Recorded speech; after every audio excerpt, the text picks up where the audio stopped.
인쇄 시간도 많습니다. 여러분의 시간을 낭비해드릴 느리지만 쿨한 각 안될각 램비특입니다. 반갑습니다 교수님.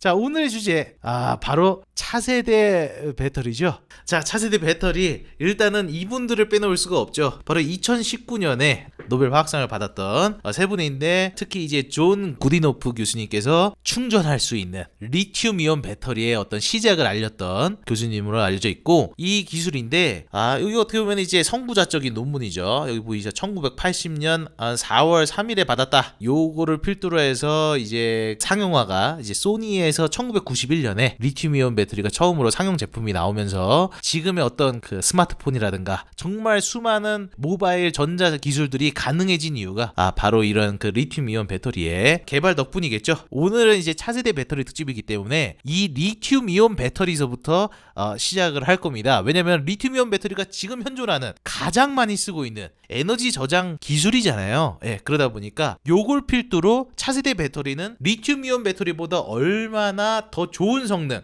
얼마나 더 오래 가고, 얼마나 더 큰 용량을 가질 수 있고, 얼마나 더 안전하고, 혹은 얼마나 더 가성비가 좋은지, 요런 것들을 지금 차세대 배터리가 준비하고 있는 거 아니겠습니까? 그래서 그런 것들에 대해서 오늘 좀 다뤄보도록 하겠습니다. 그 전에 리튬이온 배터리가 어떻게 충전이 되는가? 이거 간단합니다.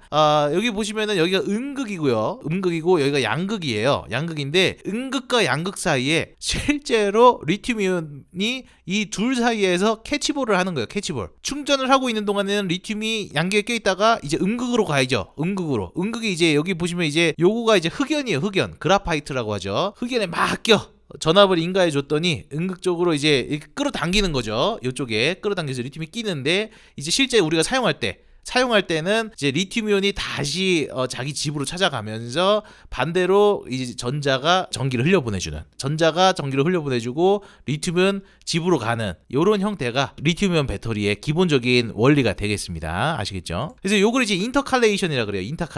인터칼레이션이 뭐냐? 서로 캐치볼 한다. 주고받는 요런 거를 이제 인터칼레이션이라고 보시면 돼요. 낑겨줬다가 뱉어줬다가 낑겨줬다가 뱉어줬다가 이렇게 하는 게 인터칼레이션 형상인데, 이게 가능하기 때문에 리튬이온 배터리가 충전 방전이 가능한 거예요. 기존의 건전지는 그게 안 됐죠. 기존의 배터리 같은 경우는 완전히 그냥 물질 자체가 산화돼 버리면서 전자를 제공하기 때문에 충전이 거의 이제 불가능하다라고 볼 수 있죠. 그래서 이 기본적인 구조를 보시면 결국에는 이제 뭐가 필요한지가 딱 보이시죠. 기본적으로 이제 리튬이 필요해. 리튬 왔다 갔다 할, 그리고 이 리튬을 갖고 있어줄 수 있는 양극 재료, 그리고 음극 재료가 필요하겠죠. 일반적으로 양극 재료는 지금 이제 금속 산화물을 많이 쓰고요.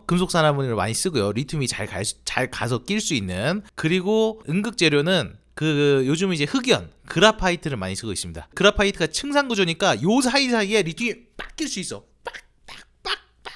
캐치볼 딱 이게 가능하기 때문에 흑연을 많이 씁니다. 그리고 또 뭐가 필요하냐? 이 리튬 이온이 이렇게 어쨌든 뭐가 있어야지 움직일 거 아니야. 바다가 있어야 돼요. 리튬 이온이 움직일 수 있는, 떠다닐 수 있는 바다가 있어야 되는데, 그게 이제 전해질이라고 합니다. 전해질. 그래서 액체 전해질이 이 안에 가득 차 있고요. 그리고 제일 중요한 게, 제일 없어서는 안 되는 게 바로 여기 분리막이에요.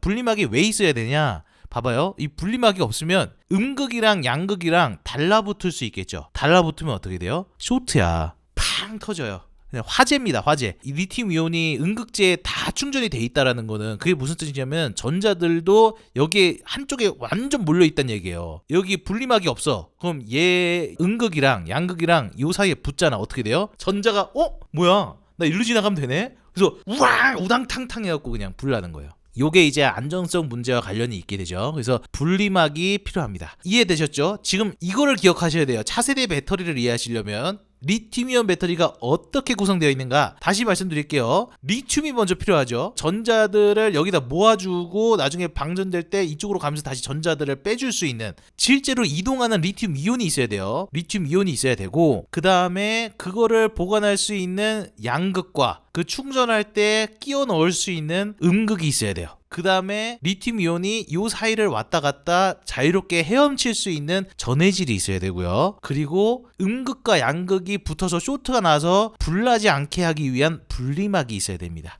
요게 기본이에요. 요게 기본.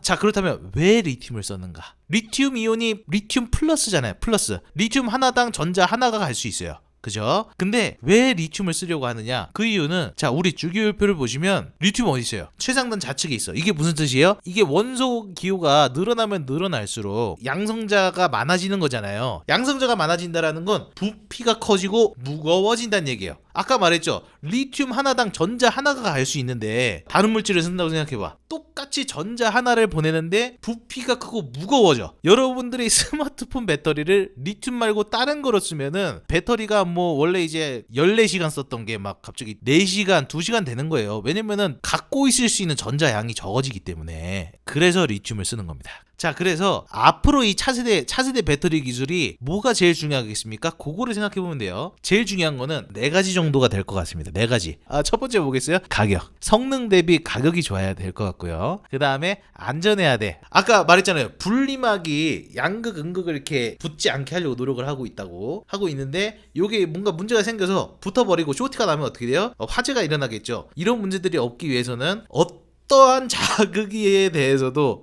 어떠한 충방전에 대해서도 평온할 수 있는 배터리를 만들어야 되겠죠. 그래서 세이프티 이슈가 있을 거고요. 그리고 아무리 써도 지치지 않는 배터리, 이런 걸 만들면 어떻게 돼? 용량이 커야 돼. 똑같은 중량 대비, 똑같은 부피 대비해서 용량이 큰 배터리를 만들어야 된다. 그리고 최근에는 이제 그 전기 자동차를 많이 만들고 있잖아요. 전기 자동차는 뭐가 중요하겠어? 충전 속도가 중요하겠죠. 충전 속도가 뭐야? 리튬을 빨리 먹는 거야. 콘센트 딱 연결하면 배터리가 리튬을 빨리빨리 먹어줘야 돼. 그런 게 필요하겠죠. 그래서 요 4가지에 초점을 맞춰서 차세대 배터리 기술이 계속해서 연구가 되고 있고 개발이 되고 있고, 그리고 제일 중요한 거는 앞으로의 10년, 20년 뒤에는 이거를 모두 확보할 수 있는 기술을 갖고 있는 기업들, 그 국가들이 그 미래 산업 전반, 그리고 미래 경제 전반을 내 주축이 될 확률이 높다. 그렇기 때문에 여러분들이 정말 많이 주목을 하셔야 됩니다. 자, 그래서 왜 중요한가? 이 코스트 부분 정말 뺄 수가 없어요. 왜냐면 이제 특히 배터리 기술은 이제 경제의 거의 한 축으로 들어갈 거기 때문에 이게 얼마나 심각해질 예정인가, 이런 것들을 좀 봐야 되지 않겠습니까? 그래서 몇 가지 좀 차트들을 갖고 왔는데,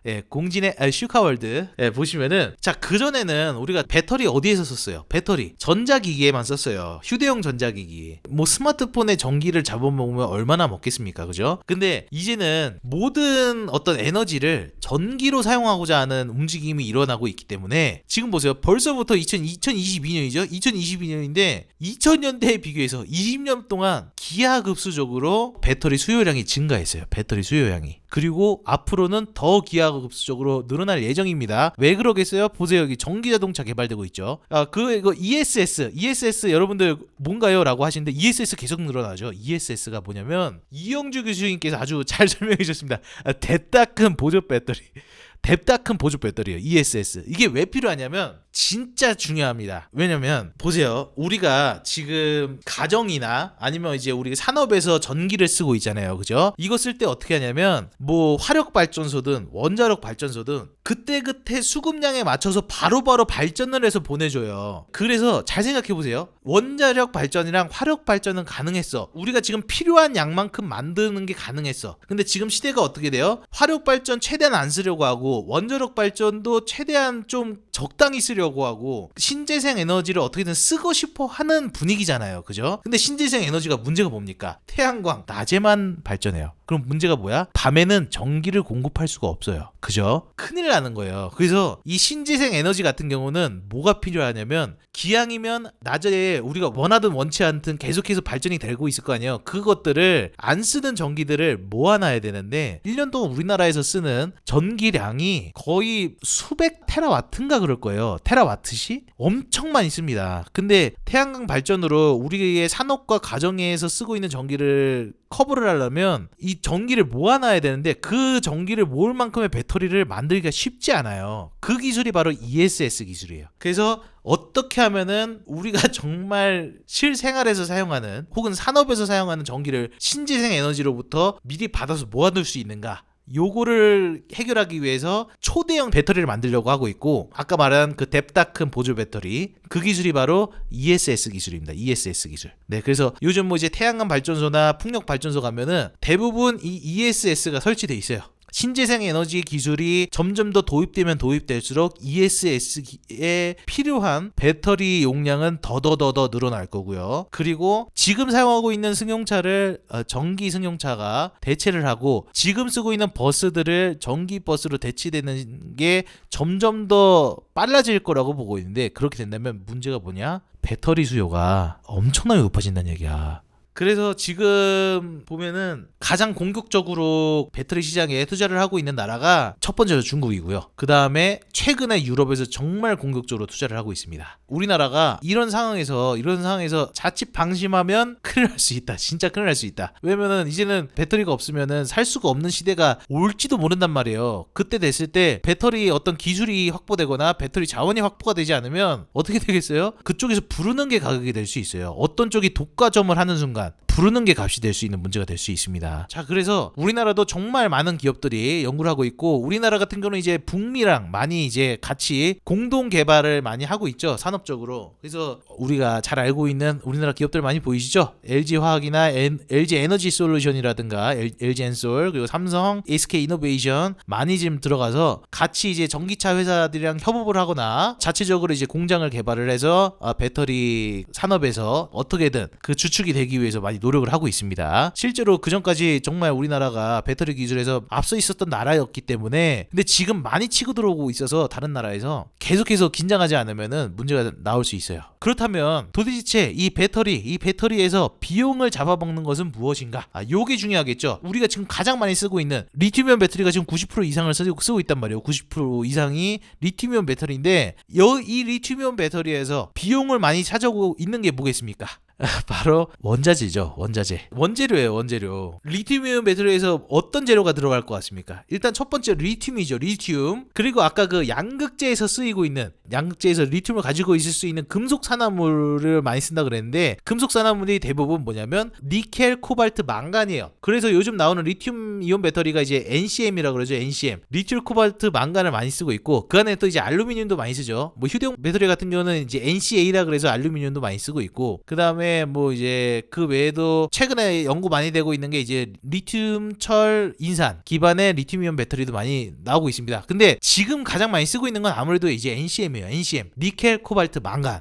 그리고 하나 더 뺐다. 음극재. 아까 뭐 쓴다 그랬어요? 흑연 쓴다 그랬죠. 그라파이트. 흑연이 이제 층산 구조라서 리튬이 거기서 잘 낀다 그랬잖아. 그래서 흑연도 많이 쓰는데, 흑연이 뭐예요? 탄소입니다. 탄소. 그래갖고 요 5개가 대표적으로 많이 쓰고 있는데, 이게 다 매장량이 많지 않아요. 많지 않은 걸 넘어서 또 문제가 뭐냐면 얘네가 특정 지역에 몰려 있어. 리튬 같은 경우는 리튬계의 버뮤다 삼각지대라고 하고 있는 이 칠레 지역, 남미 지역에 몰려 있고요. 그리고 코발트 같은 경우는 보시면은 뭐 캐나다도 있고 뭐 핀란드도 있다고 하지만, 코발트의 거의 대부분은 콩고에 몰려 있습니다. 콩고. 그 다음에 이제 뭐 니켈 같은 경우는 이제 동남아시아에 많이 몰려 있죠. 그렇기 때문에 우리나라 기업들이 막 이제 뭐 예를 들어서 포스코가 이제 리튬 광산 뭐 사업권을 확보했다, 막 이래서 대대적인 기사가 나오고, 뭐 어떤 기업에서 뭐 무슨 그 니켈 광산 사업권을 땄다, 뭐 이래서 막 기사가 나오는 게, 이게 우리가 진짜 심각하기 때문에 그래요. 이 원자재가 배터리의 대부분의 비용을 차지하고 있기 때문에, 그래서 이 광산 사업권을 따려고 하고 있고, 그리고 최근에 가장 큰 문제로 대두되고 있는 게 바로 코발트예요. 코발트가 문제가 뭐냐면 콩고에 다 몰려 있는데, 이미 그 콩고에 있는 코발트 광산 사업권의 절반 이상이 제가 알기로는 중국이 갖고 있습니다. 중국이. 그리고 그 나머지 부분도 유럽이 갖고 있고, 그래서 이제 지금 거의 뭐 많은 코발트들이 중국에서 이제 정제가 돼가지고 여러 배터리 회사에 팔고 있죠. 그리고 이미 그라파이트 어디에서 많이 나오고 있다? 중국. 그래서 지금 이게 엄청나게 심각한 문제입니다. 왜냐면 우리 지금 경제가 많이 안 좋아진 이유 중에 하나가 뭐예요? 우크라이나 러시아 전쟁 때문도 있죠. 그 식용유 가격이 엄청나게 올라가고 있고, 천연가스 막 이런 문제가 막 생기잖아요. 왜냐면 어떤 나라에서 많이 갖고 있는 자원들이 있는데, 그 나라에 문제가 생기거나 그 나라에 어떤 상황이 변화가 생기면 이제는 전 세계가 타격을 입을 수밖에 없어요. 근데 아까 말씀드렸듯이 배터리의 수요가 늘고 있는데, 배터리를 만들 수 있는 재료는 한정되어 있는 거야. 그리고 이미 이 사업권이라든가 이걸 갖고 있는 나라는 이미 정해져 있어요. 우리나라 어떻습니까? 이 재료들 우리나라에서 어떤, 이 5개 중에 어떤 걸 구할 수 있을까요? 우리나라의 상황은 다음과 같습니다. 자원 거지다. 뭐 이건 말하지 않아도 이미 알고 있잖아. 그래서 그 어떤 것보다 우리나라는 기술적으로 이 자원 부족 문제를 해결해야 되는 나라 중에 하나고, 그래서 더 많은 국가적인 지원이나 사람들의 관심이 필요한 상황입니다. 그래서 특히 요즘 같은 경우는 이제 코발트가 좀 문제로 많이 대두되고 있는데, 얼마나 문제가 대두되고 있는지 심지어 네이처 커뮤니케이션에서 코발트 부족에 관련된 문제로 논문까지 나왔어요. 논문까지. 보시면은 앞으로 계속해서 이제 그 배터리 시장이 이렇게 커지고 커지면 우리가 막 모든 걸 전기로 바꾸려고 하는 이 분위기가 커지면 커질수록 우리가 사용에 필요하게 될 코발트의 양이 이만큼 늘어날 텐데, 막 수천 킬로톤이죠. 수천 킬로톤. 이게 코발트가 부족하다라는 의미인데, 그걸 다시 돌려 생각해 보세요. 코발트가 엄청 비싸질 겁니다. 그거 아십니까? 지금 10년 전에 비해서 코발트 가격이 5배인가 뛰었어요. 에어커튼 교수님께서 코발트 말고는 큰 문제가 없는 거야? 아닙니다. 다 문제예요. 다 문제. 이 재료가 매장량이 그렇게 많지 않기 때문에 이 모든 것들이 문제가 될 수 있는 문제고, 지금 벌써부터 문제가 대두되기 시작했다는 얘기예요. 이런 것들을 해결하기 위해서 우리나라가 생존할 수 있는 방법은 무엇이냐? 바로 김밥 천국 전략. 재료 독과점 문제를 해결하기 위해서 전 세계에서 연구하고 있는 차세대 배터리의 방향은 바로 뭐다?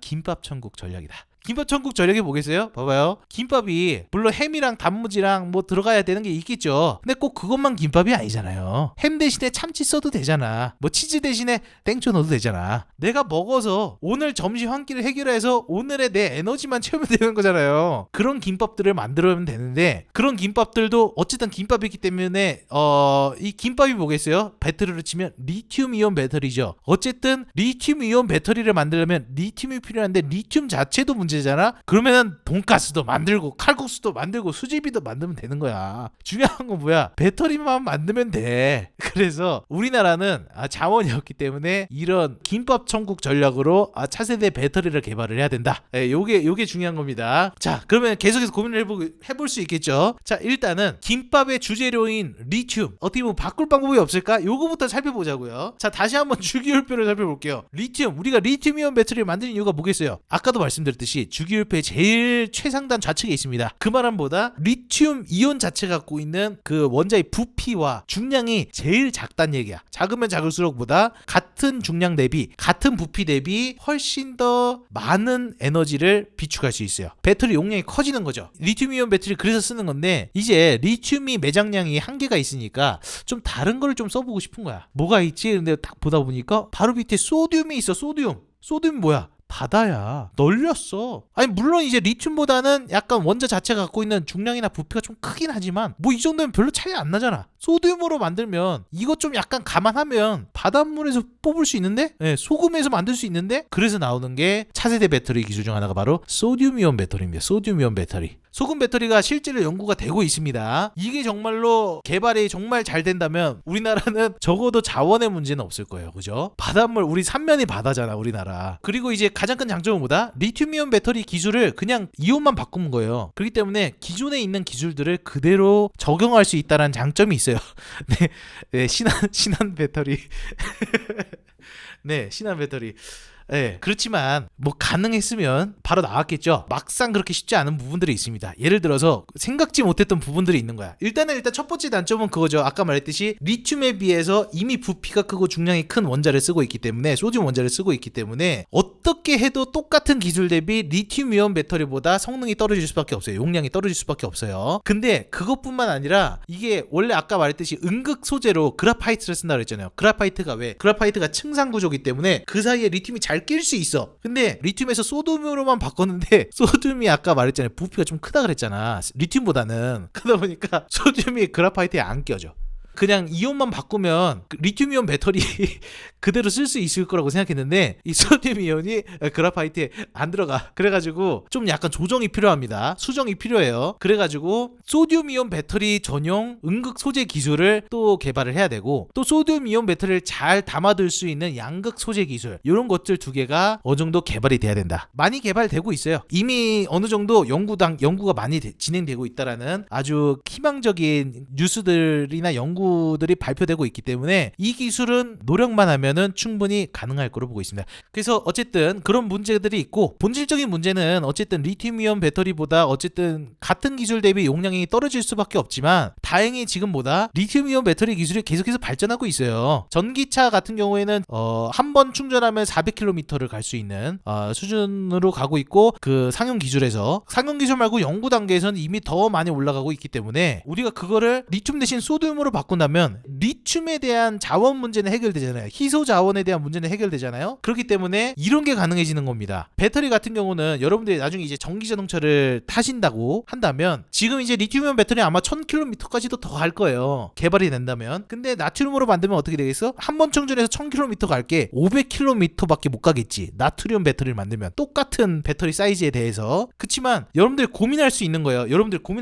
나중에 이제 여러분들이 전기 자동차를 타다가 배터리가 고장 났어. 이제 새 배터리 사러 가. 여러분들한테 두 가지 옵션이 있는 거예요. 두 가지 옵션. 하나는 한 번 충전하면 500km를 달릴 수 있어. 근데 10만 원이야. 다른 배터리는 1000km를 달릴 수 있어. 근데 20만 원이야. 어떤 걸 사실 거예요? 이런 가치 선택의 문제가 될 수 있기 때문에 기왕이면 좀 싼 걸 사고 싶잖아요. 만약에 뭐 500km 정도로 만족하고 탔던 분들은 굳이 리튬이온 배터리를 안 사도 되는 상황이 올 수도 있단 말이에요. 그런 상황이 되면은 아마 이 소듐이온 배터리의 가치가 훨씬 더 높아질 것이다.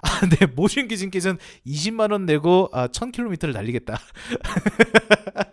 물론 이제 그럴 수 있죠. 근데 뭐 이제 그럼 이건 어때? 지금은 그래. 근데 배터리 기술이 계속 올라가.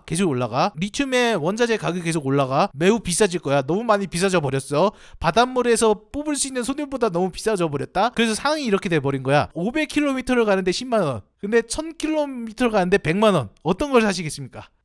그래도 제일 좋은 거야. 됐어. 이런 분들이 있어요. 이런 분들이 이제 하이엔드를 추구하시는 분들, 돈을 더 내고서라도 하이엔드를 추구하시는 분들은 리튬이온 배터리를 사시겠지만, 그래도 어쨌든 그 생활력이 강하신 분들은 소듐이온 배터리를 사는 시대가 올 수 있다. 이거는 이제 가치 선택의 문제이기 때문에, 아무튼 소듐이온 배터리가 그만큼 어쨌든 중추적인 역할을 할 수 있다라는 얘기를 드리고 싶은 거고, 실제로 전 세계에서 많은 기업들이 이제는 연구 단계에서 넘어가서 실제로 그 매스 프로덕션, 그러니까 대규모 생산 라인을 구축하겠다는 기사가 최근에 떴어요. 미국 내에서 어떤 이제 그 스타트업 기업에서 자기가 확보한 소듐이온 배터리 기술을 실제로 그 대규모 생산을 할 수 있는 공장을 설립하겠다는 기사가 최근에 떴거든요. 그리고 중국의 이제 CATL에서도 진작에 한 1, 2년 전에 소듐이온 배터리를 양산화하겠다라는 발표를 했기 때문에 요거는 계속해서 지켜볼 만한 기술이 되겠습니다. 다음은 이제 안전성 문제가 있겠죠. 안전성 문제. 인사할 시간도 많습니다. 여러분의 시간을 낭비해드릴 느리지만 쿨한 과학, 안 될 과학, 내 미팅이었습니다. 감사합니다, 교수님.